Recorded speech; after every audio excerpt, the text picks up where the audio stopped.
Miak eta Tetek emozioak ezagutzen dituzte.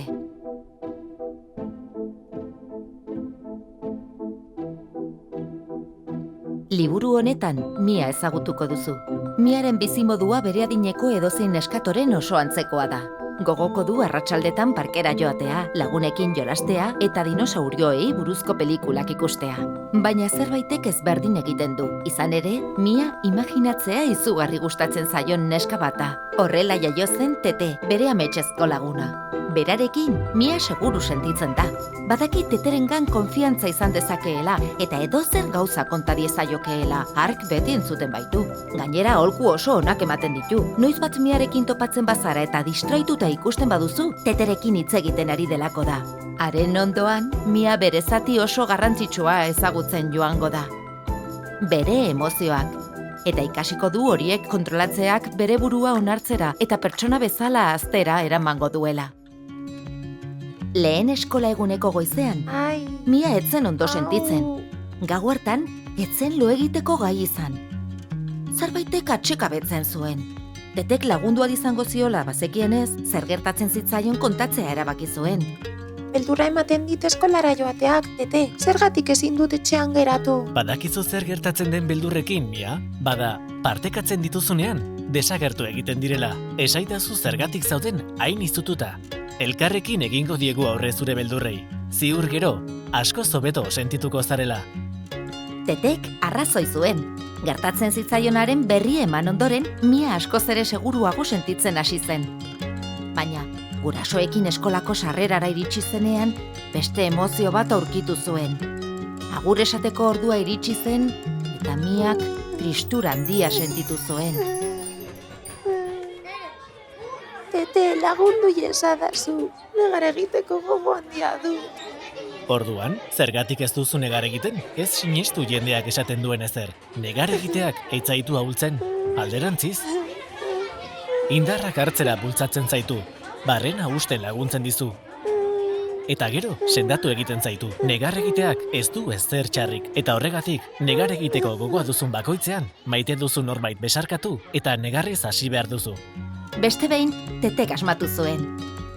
Miak gurasoak agurtu zituen eta eskolara sartu zen. Askoz ere erlaxatuago zegoen.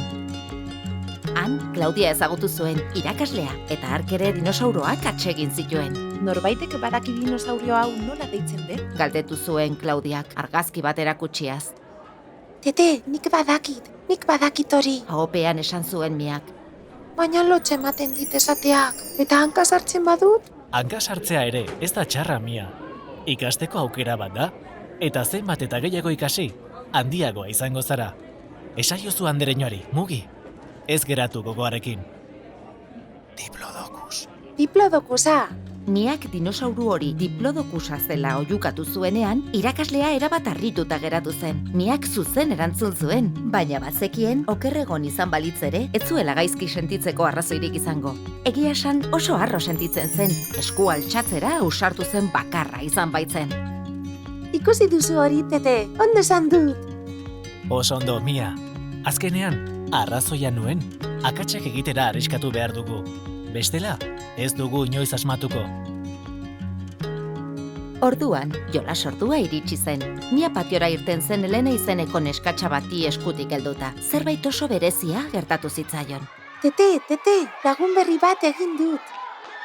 Oso ongi, sentitzen duzun hori, poza da. Poza, oso gutxakorra da. Eta horregatik, ez diozu hautsi behar. Partekatzen baduzu, ingurukoak ere, zoriontsu egingo dituzu. Tete, ikusi alduzu Elena? Lagunekin futbolean jolasten ari da. Eta ni hemen bakarrik utzi nau. Orain jada ez dit kasurik egiten. Inbidia duzu, Mia. Eta inbidia txarra da, min ematen dizulako. Eta pentsamendu txarrak sortzen dizkizulako. Beraz, zoaz, hurbildu zure lagunarengana. Ziur asko poztuko dela, bere jolasean sartuko zarelako. Beti bezala, Tetek asmatu zuen. Elenari ilusio handia egin zion Miak partidan parte hartu nahi izateak, eta biak talde berean jarri ziren. Baina Mia zeleiratera zenean norbaitek baloikada bat eman zion nahi gabe. Mia izugarri haserretu zen. Tontoa, borroto zaitut. Oihu egin zion mutikoari. Mina ematen dit, mina. Mia, lasaitu zaitez. Ez utzi amoruari aurre hartzen. Hartu arnasa eta kontatu nirekin. 1, 2, 3, 4. 20 kontatu besterik ez zuen egin behar izan lasaitzeko. Daniel, baloiarekin eman zion mutikoa, barkamena eskatzera etorri zen. Triste zegoela ematen zuen Miak esandakoarengatik. Ura ikustean Mia negarrez hasi zen, oso gaizki sentitzen zen nola erreakzionatu zuen ikusita.